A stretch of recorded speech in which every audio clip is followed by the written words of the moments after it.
And let's go. What up, guys? Welcome to episode 25 of Fresh Off the Mats, here with the Jiu-Jitsu Joes. We have food today. We have sickness today. I've been sick for like 2 weeks. Dude. Listening to the video that we recorded last week, and I was like, at least I sound better than that, because last week I sounded even more fucked up. You sounded very low last week. Mm-hmm. I think it was just from not feeling well and... Plus competition. Plus the competition. So my voice was already gone. Because we had filmed it a few days prior to you getting sick. So you were like just about to get... Yep. Bro, this is like... And the thing that your doctor said, I don't know if you want to tell people what the guy that's said. fun. So, get this. It's fucked up. Wait to see the doctor. He walks in. First thing this man says, "What's wrong with you?" And I was like, "Oh, I don't know." Cuts me off and goes, "I know what's wrong with you. You have asthma." I've had asthma my whole life. I know what asthma feels like. Like, to the T. I know what my symptoms are before I even need to use an inhaler. I know what my asthma feels like. And this dude was dead set on asthma was my only issue. And even though I'm like spitting shit up and all that, which it could just be the ass end of whatever I had, but he wouldn't listen to anything else or talk to me like a person. That's what blows me away. Is like to not talk to your patient as a person. Mm-hmm. Like that person's in front of you now. Like I get you're looking for symptoms, you're trying to figure out, you're trying to deduce everything. Long day, whatever. But that's a person in front of you. Like you should treat them like a person. But you as a doctor, when your patient says, I've had asthma my whole life, I've been dealing with this my whole life, my inhalers always work, this is something new that's compounding on it. And for you as a doctor to just be like, oh, that healthy thing you do, because afterwards, when I told him I'm just trying to get back into training as soon as I can, like, what do you mean? I was like, I do jiu-jitsu every day. It's a daily thing. I'm there every day. I've been doing it for 2.5 years straight now. He goes, yeah, you should probably stop that. Bro, what kind of medical advice is that? Mm-hmm. That healthy thing you do for your mental health, your physical health, just stop doing it. And let me guess, let me give you pills and shit and we'll figure it out that way. What kind of fucking advice is that as a medical professional, that your medical advice is to stop doing the thing you love? Yep.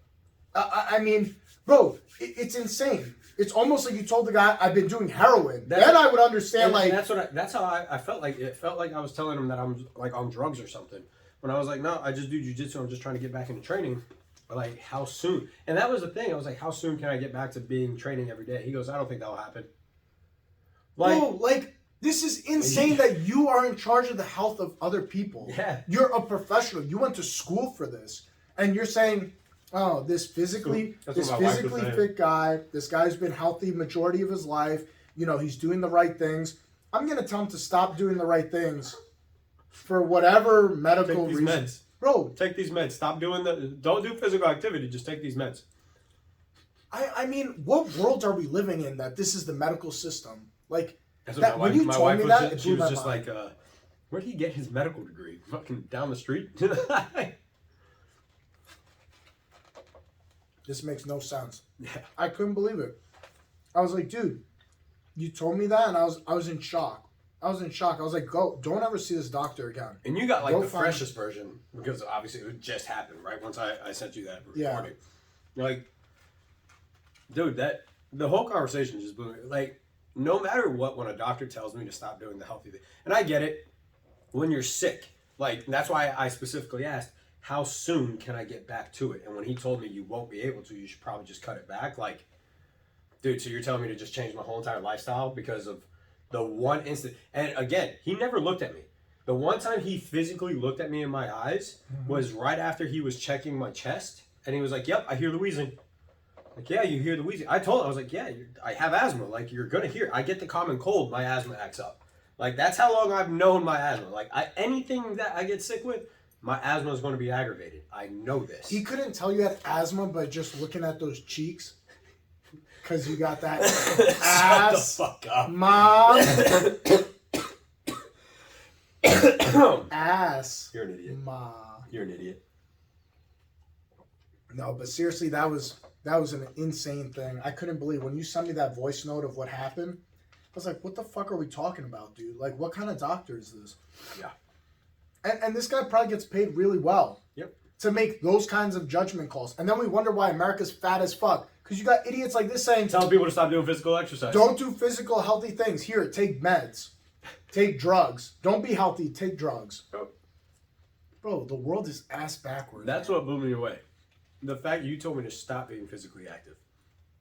And again, what we were just saying right before pressing record, I would understand, and even then I don't, but if I was like 60, right, 70 years old as hell, not old as hell, but old, and I was telling you I'm training every single day, twice a day or something, at that point I can see it. Why even older? So just because, like, some shit on the side. Just because if you're sick, you want to take a little bit more time off, and it could be extended, right? But I'm 28 years old, and you're going to tell me to stop being that physically active? But why would you tell someone in their 70s, pedal back from your healthy lifestyle? It's to let them recover. When you get older, I understand, but you don't tell them, oh, that's never going to go back to normal again. No, never that. Pedal it back to allow your immune system to come back. To recover. But not just, oh, don't do this thing you love anymore. No, that advice, I don't ever see how that would work. I don't understand, man. To me, it doesn't make sense because you were trying to promote a healthy lifestyle. That's what you want in America. You don't want America to be a bunch of fatties and like overweight people, unhealthy, diabetes, all this shit. Happened when you push it the other way. With, C-19. Oh, yeah. You know where they were, come show us your vaccination card, you get free milkshakes.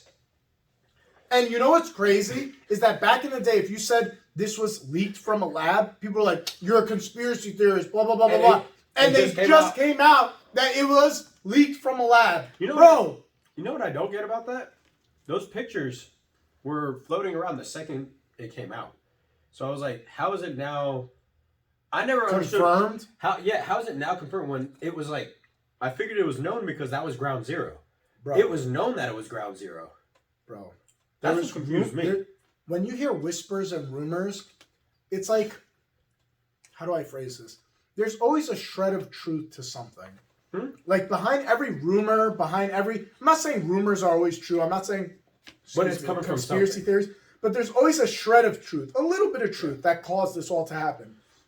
Back in the day, a few years ago, if you had said this came from a lab, this leaked from a lab, people were like, oh, you're a conspiracy theorist, and then they would automatically link you and be like, you're super right wing, you must be a racist, blah, blah, blah. Mm-hmm. Because you said one observation, people made all these other judgments about you. Now, where are those people today to apologize, to be like, we were wrong, we're sorry, we said all this stuff about you? Bro, because it's not true. It ended up being factual, that what do you call it, that it came from a lab. And now where are those people today? I want to see all those people who said, oh, if you do this, you must believe this, you must believe that. I'm a fucking person, bro. Just because I believe one thing, you can't make all these other assumptions and judgments about me, is that no one is willing to have a conversation anymore. No, they just want to assume because you said one thing. I remember when it was first coming around, my big thing was to be in shape. I was like, now is the time to make sure that your health is in check and a priority. I remember I got bashed on my Facebook and on Instagram. I was getting a bunch of messages for making a post saying, everyone that's overweight, this is your time that you need to realize that you are a high risk factor. Mm-hmm. I was like, this is where you should understand that you are now putting your life at risk because you haven't been taking care of yourself. I got bashed for hating on people that are overweight. Then people got on me. They were saying, what about people with asthma? I was like, I have asthma. I'm not concerned about this virus because I take care of myself. Like now, whatever I got, it does affect me. Mm-hmm. I still have to know, but me being in shape is what keeps me from being bedridden. Like I have still been able to go to work. I've still been able to train clients. I've still been able to train dogs. I've trained not much, but in 2 weeks I've trained I think 4 or 5 times. So not crazy amount, but I've still been able to do stuff.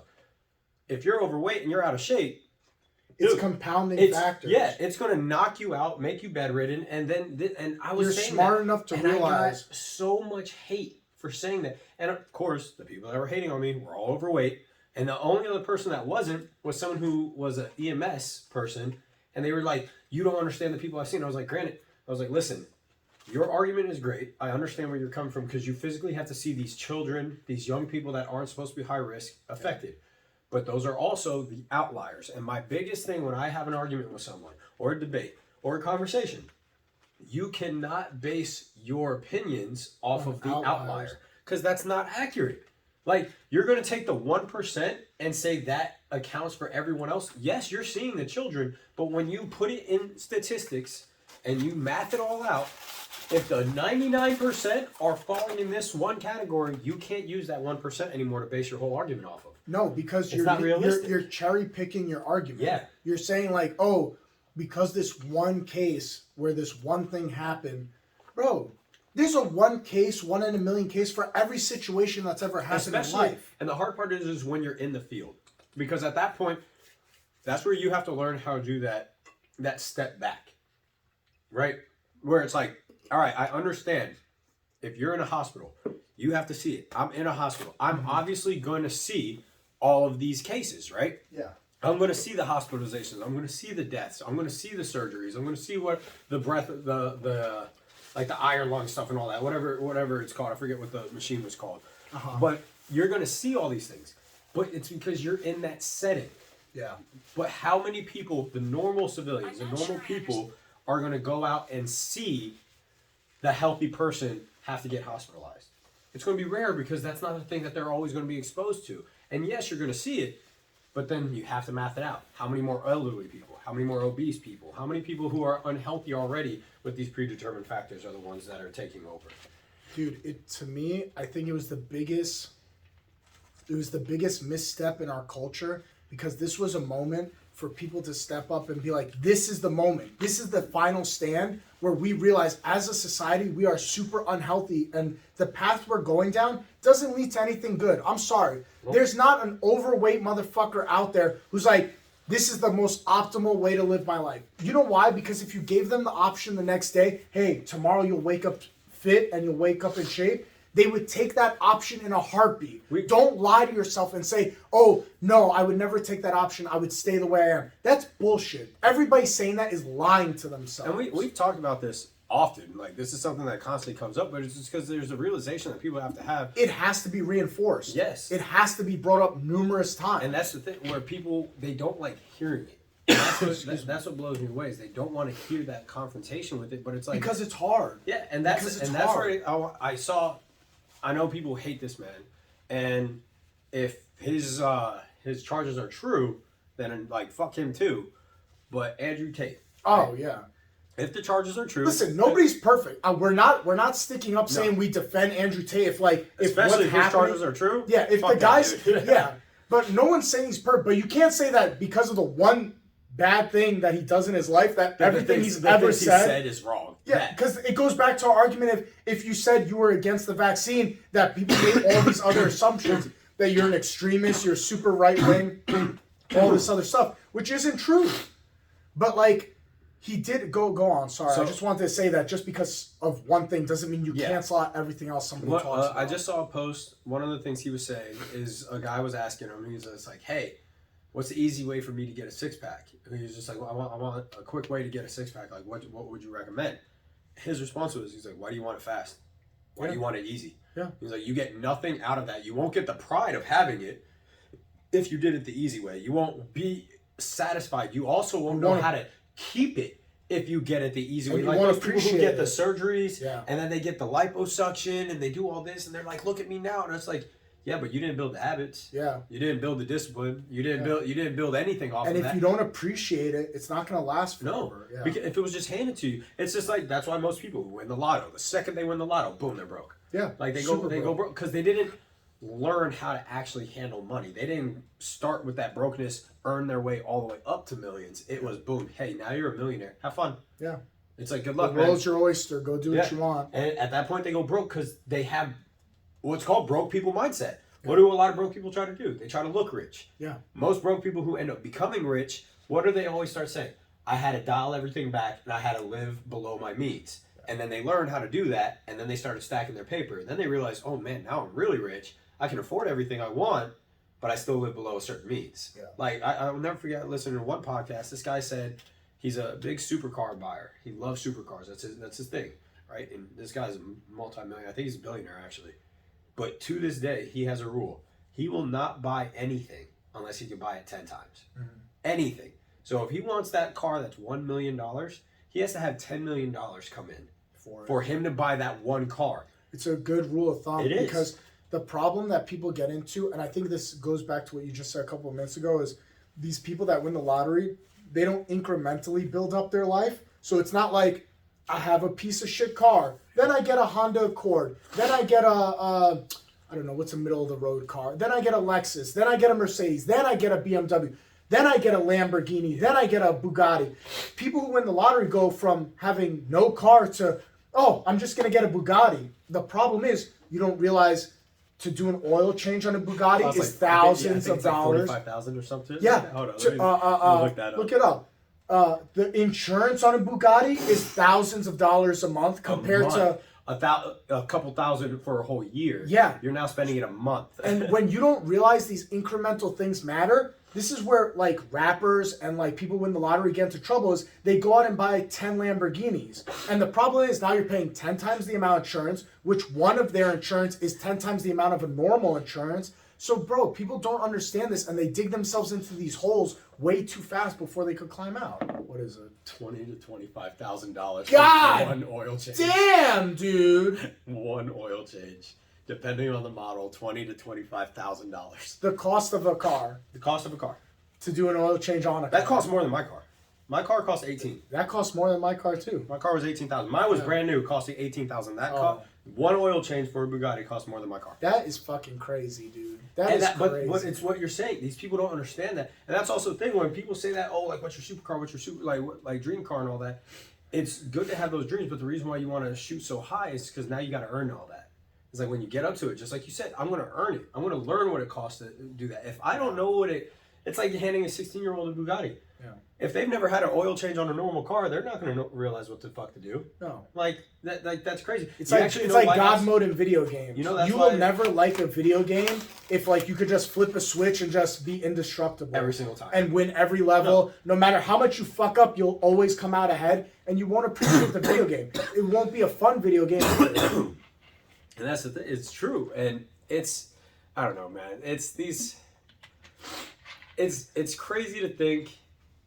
I think that, again, it's people who are out of touch with the reality of things. Like, again, they see certain lifestyles and they're just like, oh, that must be easy. Oh, yeah. But it's just like, it's like the whole lucky thing. Well, we talked about that a while ago, where it's just like we hate when someone tells you that you're lucky. Oh, yeah, dude. This is the most frustrating thing to me when somebody, like, looks at my life right now. It's like, think of it like a screenshot where, like, they see your life right now and they're like, wow, Joe's Instagram. Situation or Instagram. People will look on Instagram. They'll be like, that's your life. Yeah. Like, this is how you've always been. Like, it's like, bro, that's 1 second of my whole entire day for one. This guy trains 3 hours of jiu-jitsu a day. This guy goes to the gym 1 hour a day. This guy lives this amazing life. Like, bro, what about the years of like not being able to do that? What about the years of like working at fucking jobs I hated? You know, saving money here and there. You know, being dead ass broke. I remember times where like bills were coming up because you're in college, you have a credit card, and like bills start to come up, and like you get this anxiety of I have my car insurance, I have my car payment, I have my credit card, I have bills, and all this stuff starts to compound. Bro, I remember those days of like, how am I gonna get by? How am I gonna get by? And you figure it out along the way. They don't see that. They don't see those times. They just see you now. And it goes. And this is why I tell people that the gym, if you apply your mentality of the gym to everything, this is why I tell everyone go work out. Because it goes deeper than the gym, just like jiu-jitsu. It goes because this is a gym. It goes deeper than just what you're doing. If you come in here and all you think about is, I'm just doing jiu-jitsu. Of course, all you're going to get out of it is jiu-jitsu. Yeah. But if you come in here and you apply this mindset, and jiu-jitsu is a perfect example, where, all right, you're going to suck at first. Just like in life, you're going to really suck at life first. So like one of my favorite things is that I've heard is at 21, your life starts. Yeah. Right. Your whole life, it's not really starting. You're under supervision. You're under control. Things are usually baby down for you. Right. It's by the 21. That's usually by the time you're getting out of college. And again, this is a general. We're not talking about the outliers. We're not talking about that. the 13-year-olds that their parents are drug users and abandoned I've them. been working since I was 13, 14 years old. I understand it. I'm in We're one talking of those about situations. General pop. Yes. General pop. So those people where your life is conditioned for you up until 21, which is also a big thing. Sometimes it's 17 for those that join the military, and that's the whole change with it is you're conditioned. On average, yeah, it's 21. Yeah, you're conditioned that whole time. So at 21 years old, your life is now starting. So really, that's year one for you. Yeah. So if you look at yourself at 31, right? 31, you are now 10 years old as an adult. As an adult. So the reason why I like it so much is because that is also able to give you a little bit of perspective to alleviate some pressure off your shoulders. Yeah. Right? Because now you don't have to look at yourself anymore as like this person that is like, oh, I'm 31, I have to get everything done. It's like, dude, why? It's like, yes, have that drive to go finish things. Go be someone who wants to accomplish a lot. Put that fire under your own ass to go get things done. But understand, dude, you're 10 years old in the real world. Like, you're young. That's why you see these 40-year-olds who are also still changing careers. Sometimes they're changing careers at 40, or they're just now figuring it out. And then at 50, they're like, oh no, I can live my life a little bit easier because I've got it under control. Why? Because they're 20 years old now. Like, Bro, they're 20, 30 years old in the real world. Have you ever come across those things? Like, I see it a lot on Instagram. I see, you okay? Yep. I see it a lot on Instagram where you come across those pages where it's like, Morgan Freeman didn't become successful till like, I think 45. Oprah Winfrey his first time ever being on TV. Yeah, there's always these things on Instagram where it's like it's supposed to be motivational stuff where it's like, don't ever like stress out about where you are in life right now, because a lot of the people we look up to now, like Morgan Freeman, Oprah, big celebrities, they were in their 30s and 40s. 30s and 40s. And even if it was the 30s, it was like mid to late 30s. Yeah. Like, so we're like young. But the problem is everybody wants to play Keeping Up with the Joneses, where it's like early 20s, I got to be successful, early 20s. Bro, no, you don't. No, you don't, dude. It doesn't work that way. And like, for anybody who thinks like, oh, as soon as I get out of college, I just got to be successful right off the bat, you're playing yourself. You're falling into a trap. And that's why I love that analogy. Dude, you're 1 year older in the real world. If you're 22, you're 1 year older in the real world. Yeah. Like, fucking welcome to it. This shit sucks. Like, but I also think this is what leads to our high rate of depression nowadays. Is because people realize at 22, everything. But people realize at 22, 23, oh my God, what I thought in my late teens is not accurate, where by 22, 23, I'm going to be driving a Corvette, I'm going to live in a mansion. The real world is hard, and it's going to take time, and people want instant gratification, and when they don't get it, it leads to a depression, and you put yourself in the cycle of, I'm depressed, the world's not fair, I don't get what I want, fuck everybody, all this negative shit, and it circles back every year, and you never build the good habits of, I have to get on the positive route. Okay, I need to stop myself at 23 and be like, the world is not fair, it's super hard, it's gonna take time, so you know what? Little by little, let me go to the gym, let me better myself. What can I control? And I think that's another big issue that a lot of people have. Again, we have social media and all that, where you go online, you can go look up, let's use the Kardashians as an example. These people are in their 20s and 30s. And like, people don't realize that. They're young, right? Yeah. And they compare their normal life to that. Again, that's an outlier. You're not living as bad as the people in Africa, but no one wants to ever credit that to themselves. Yeah. Hey, or not, let's not even just say Africa, South America, Central America. There are people who are living on dirt, right? I'm not saying their whole countries are. I'm not Dude, there are people in certain countries that their meal is mud pies, where they literally eat dirt just to get nutrients. Like, they're getting the bugs out of it. And we don't have that problem here. Now, again, outliers. Some people have that problem. Yeah. Fuck off with the outliers. We're talking general right now. General. With that, understand that you're not living life as that bad. But just because you're not living like these billionaires doesn't mean your life is horrible. Like, no. that if you own one of these and you're wearing one of these, trust me, your life is very good. It's pretty good. You're in the top 1%. Yeah. If you own one of these and you have one of these on your wrist, you in the 1%. Yeah, like, you're living good. You have access to a lot. Bro. And that's also the thing. It's just what I tell people all the time. You got the fucking world right here. Like, this is the world. Yeah. But people use it only for certain things, right? Use it to learn something to build. Bro, that was one thing. I used to hate hearing it all the time. Build a skill, monetize it. Build a skill, monetize it. Build a skill, monetize it. I was like, that's the dumbest shit ever. Like, that's not how the world works. Until I tried. And then I was like, all right, let me dedicate some time to this. Oh, wow, I'm getting more educated on it. More people are starting to trust me. Okay, I can get people results in this. Okay, well, now that person brought their friend. Oh, now they're bringing another friend. And then all of a sudden, it's like, wow, now I'm getting trusted for something that I just gave a shot at. Yep. And it's going to start off small. That's the thing where, again, what we talked about. You're going to start off really shitty. When I went to school, it's $25,000 I went into the hole in debt. $25K. Yep. 4 school loans, 4 personal training. From that, I was like, all right, let me get 2 more certifications. From those certifications, let me get some CEUs done to get some more education. Now let me follow this company because this company gets a lot of people results and I like their message. All right, let me learn from them. From there, let me build my own brand. This is now, I'm going 4 or 5 years in. Now, some people move a lot faster, some people move a lot slower. 4 or 5 years in, I just now started picking up clients. Like, honestly, picking up clients. I started working a year after getting out, or the same year I got out of school, but I was working for $10 an hour. I was working for $10 an hour as a trainer. I don't know how many of you who know trainers, that's nothing for the training world. Most trainers are working for about like $15, $20. Some are upper in the 25. I'm currently, I can tell you now, contract at 50. I charge personally 75 to 100 just for 1 hour. So but you can't come out the gate hot and that's and be like, I'm brand new. I deserve $75 an hour. Why? And that's the thing. What people don't get is from where I'm at now, from when I went to school, has been 11 years. Yep. That's over a decade of me. I've spent thousands of dollars learning nutrition. I've spent hundreds on books. Mistakes made along the way. The cost of those mistakes. Losing clients, gaining clients, firing clients, having to learn the conversations, learning how to actually just verbalize things to people. Like, but they don't want to see that. They see, oh, you make 75 an hour. Like, yeah, but you know how hard that is? Like, I didn't just get there. I started off at 10. $10 per hour. But people don't want to hear the backstory, Joseph, and that's the problem with today's society. Is people, because of these things, that they're amazing, but they're bad in some ways because people think it's easy. It's easy. Oh, I don't need to put in time. No. What's the rule that like it's 10,000 hours? 10,000 hours to become a master. And it's like 10. It equates to on average like 10 years and stuff. Hold on. No, it's like if you spend.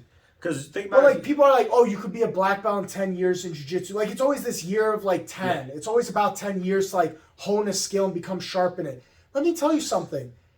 After I'm gonna be going up on 12 years of jiu-jitsu soon in total, bro.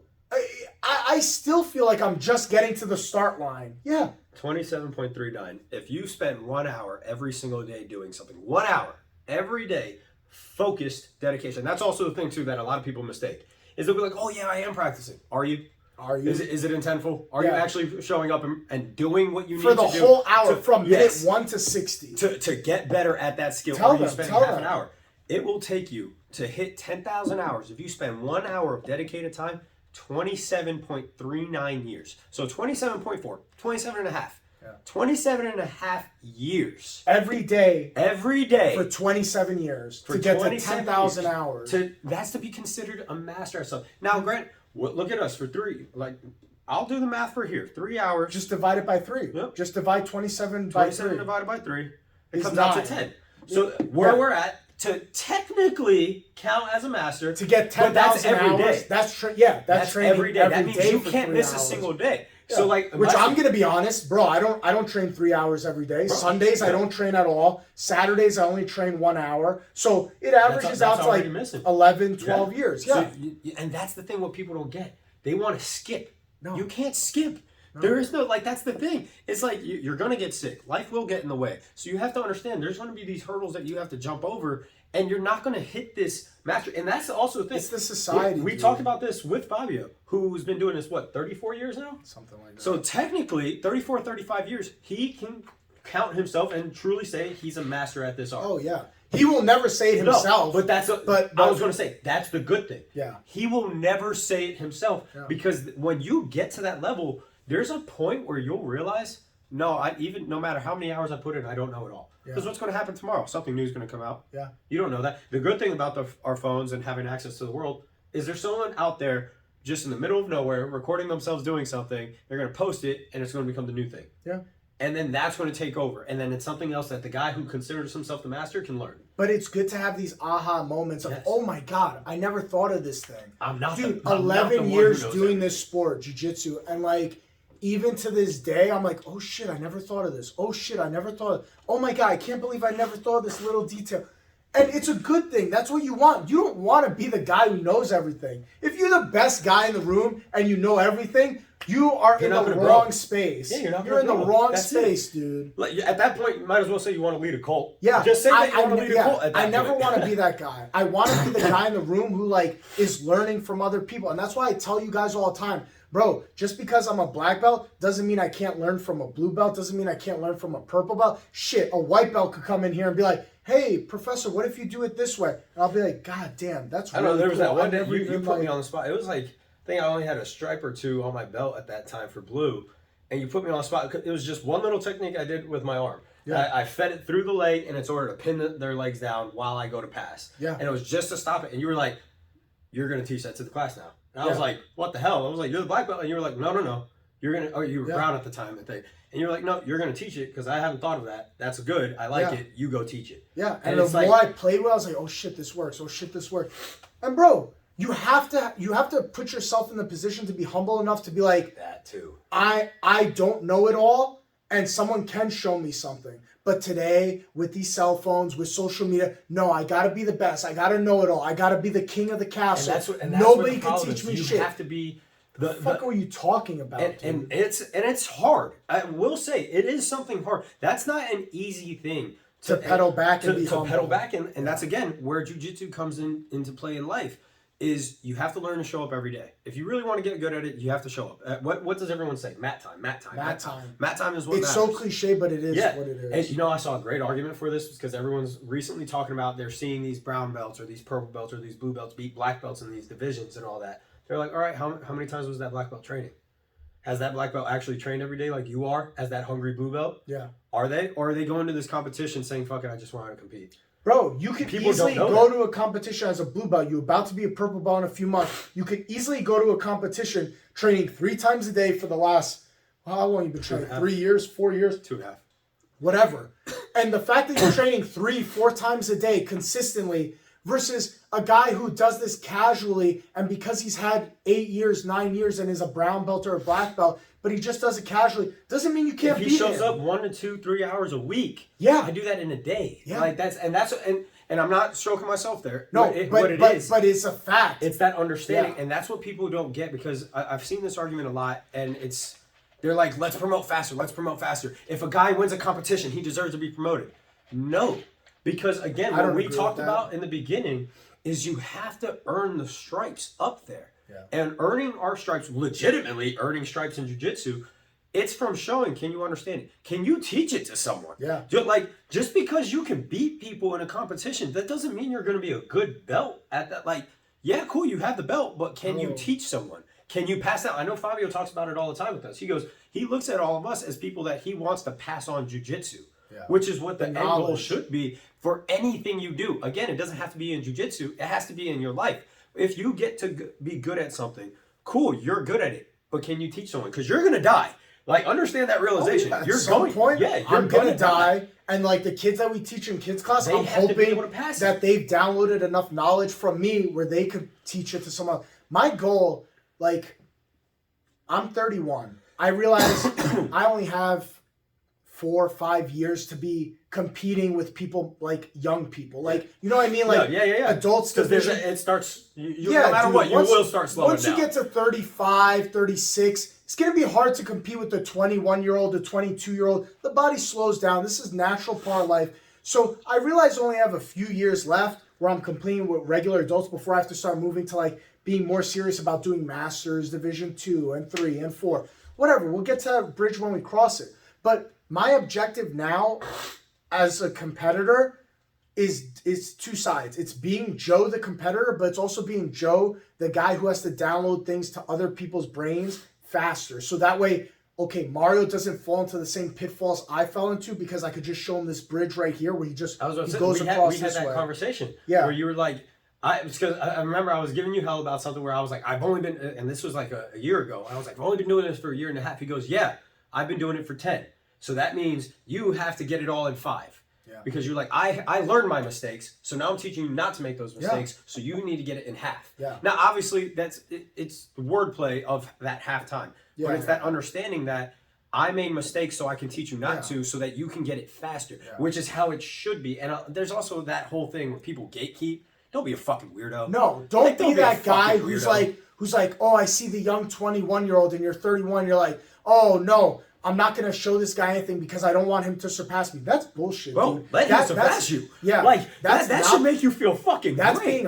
That's not being humble. That's being a piece of shit in life. That's being selfish to a degree That's like I could never literally understand. letting your ego Bro, take over. my goal is you're blindfolded, I'm not blindfolded, and I've walked down this road before, so it's hey, don't step over there. Hey, go this way. This way's a lot shorter to get you to the goal faster than me where it's like, oh, I found this hole. Oh, I found this hole.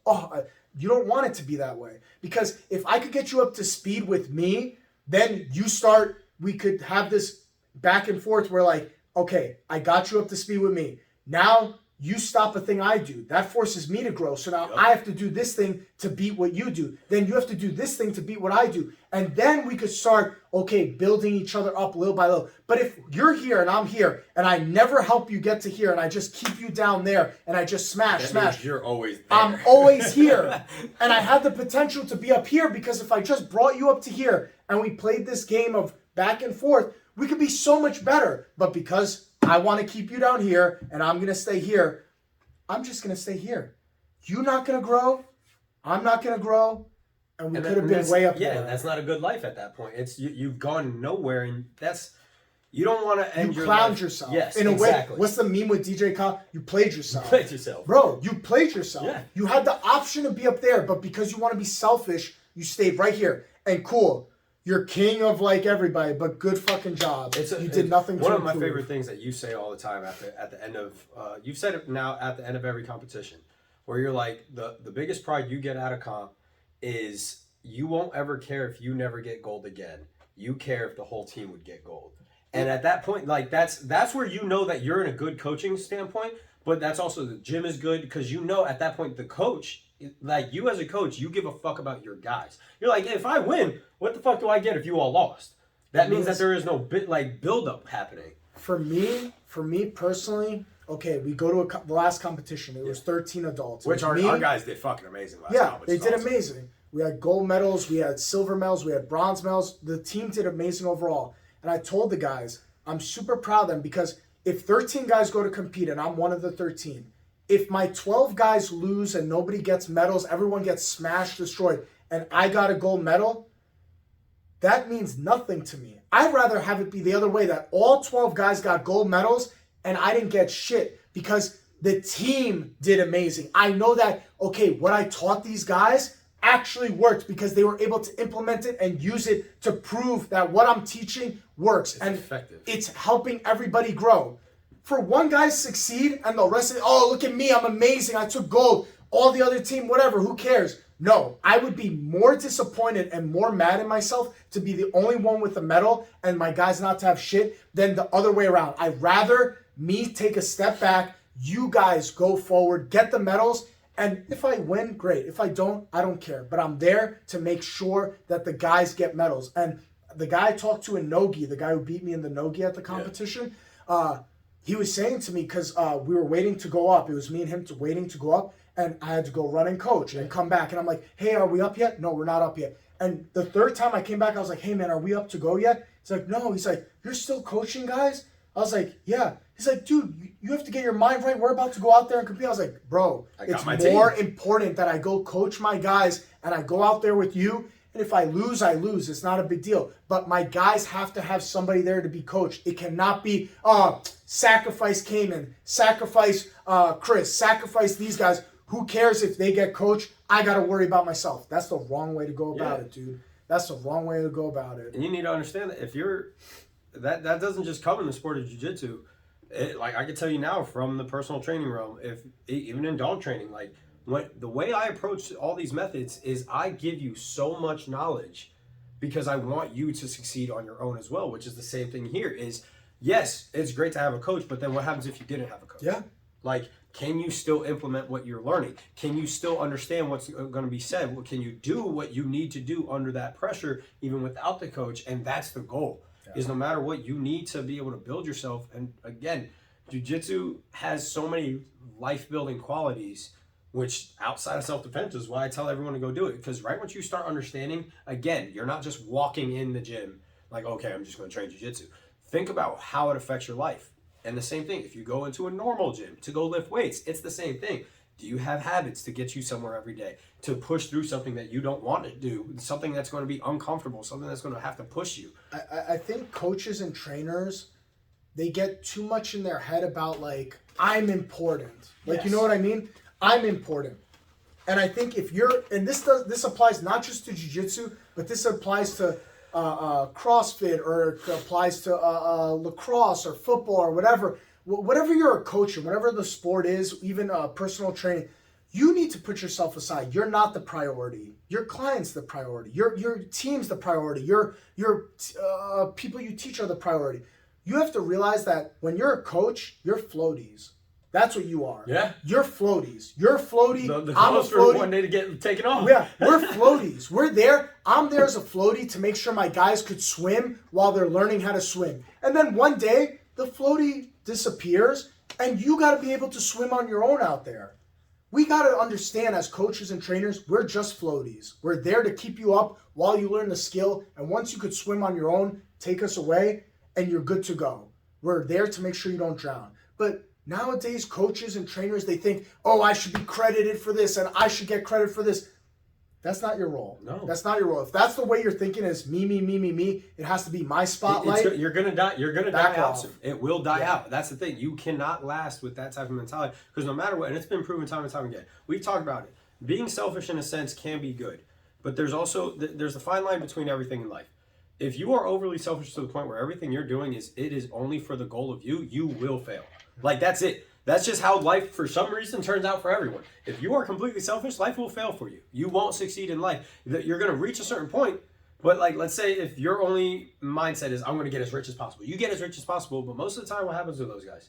They end up being depressed. They're alone. They have no one around. No one that cares for them. No one that loves them. No true love. Nothing that is actually good for them to continue life. Same thing. You see it all the time with these actors, these famous people. Oh, yeah. That they end up off of Leonardo DiCaprio can't date anybody over the age of 21 because he has no capacity to trust and love that they actually love him for him. Yes. And that's the thing. You see that, and it's sad. It is. Like, it's that's sad. it. You look at it, you're like, damn, dude, you're missing out. Yeah, you have all this. But let me tell you, I'd take my life over that.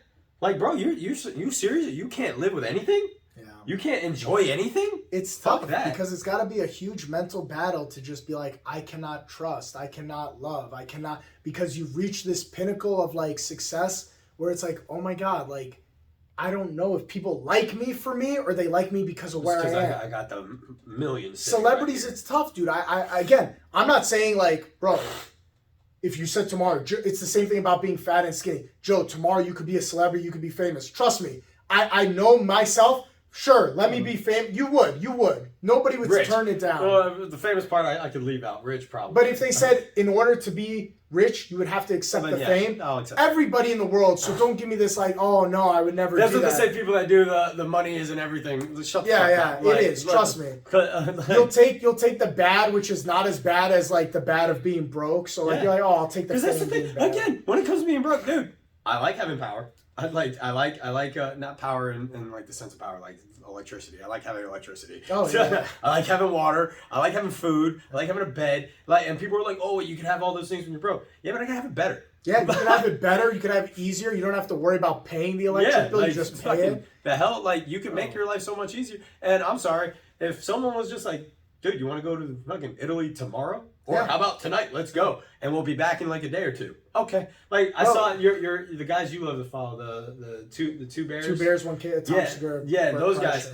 Where he just said, "Hey, we're meeting in France or Amsterdam. We're meeting in Amsterdam." I saw a post where he was like, "We made a bet or something," and he was like, "Where if I called you up, no matter what, whatever it was planned, you're gonna make that ticket happen." Yeah. I bought the tickets, already happened. You're coming to Amsterdam tomorrow. I want that money. Yeah. But look at that life. But the thing is, those guys work. Yeah. They do a lot of work. They do a shit ton. Tom Segura said that he'll never do the tour he's on right now, his worldwide tour, ever again, because it's something crazy where I think he's working 250 shows out of 365 days, or like It might be even more and than then people see 250 it shows. because then they compare it. They're like, Think about that. That means you're on the road. You only got one day off, and you got to show up to arenas and like perform, bro. And that's people, and you know what crazy. blows me away is then you'll get these, and no bash to blue collar workers. We need you guys, but dog, your job isn't the end all be all. Okay, what I hate, because it's usually blue collar guys that come out and say your life isn't that hard. It'd be like, try working on the fields for 8 hours a day,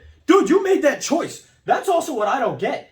You made that fucking Bro, choice. I'm the Stanley meme from The Office. Like, That's on you, dog. dude, That's like, on it you. blows me away because Tom Segura. The thing is, he probably struggled for years. Years. They talk about on their Years. podcast the first 13 years of him doing comedy. He 13 years. 13 bro. years of he was like he was working odd jobs while doing comedy. Bro, to just stay alive. so But- the guy deserves everything he Yes, gets now. and that's what people don't. Again, they want to see the ending. Oh, you're a millionaire. You must be hard. Oh, and then let them complain they have a hard day. Yeah. People are going, try working out in the sun for it. And then most likely he did. And he's like, you know what I was doing? Trying not to work out in the sun for 8 Yeah. hours a day. Yeah. Because let me tell you. Because bro, this is comfort. This is comfort. The people that are successful, they're not comfortable. So, like, of course, when your life is bad and it's in the beginning, you're 21, 23. Yeah, okay, I got to go get a job where, I don't know, I'm working in the sun all day. I'm a construction worker, whatever the case may be. Now, the people that are comfortable and not motivated to do anything, they'll work that job for the next 20, 30, 40 years. Yeah. But the people and who then are they'll like, shit I on wanna everyone do- else yeah. that grew out of it. Yeah, that grew what- out of it. That grew out of Exactly. it. That's what blows me away. Is because let me tell you, like when I needed Bro. money, I was like one of the guys on the corner with the sign. Yeah. Bro, I needed money, so I was like, "Hey man, can I do that job?" I went inside like every restaurant, every business was like, "Can I do that job? I need cash." Right away, I was out there doing it. I would ask neighbors, "Hey, I can do lawn maintenance. I suck at lawn maintenance. I got good at it in a decent way." I to be able to make hated it. Yes. delivering roofing material. I hated Dude. carrying 80, 90-pound rolls on my shoulders, shingles, bags of shingles. When they get wet, they're all sloppy and shit. I hated doing that job. But you do it. You do and it. But in the back of my mind, I was never like, I'm going to do this forever. I said, nah, this is short term. This is not going to be my life. And you know what's amazing? I used to work with a guy who had to be like 40 years old. He's like, oh yeah, I've been doing roofing. Like he was proud of it. I've been doing this job for like the last 20 years. I'm like, you stayed in this shit? Like you and made that's the thing. choice If you- to stay doing this. You never had a dream to go bigger, do something better than this. Now I know people that do love it. I will say that. I have a buddy, he builds docks. I understand. And he loves it. That's his favorite job. But you know what's funny? You know what he just did? He got a promotion. Now he's inside most of the time. He's not physically building the docks.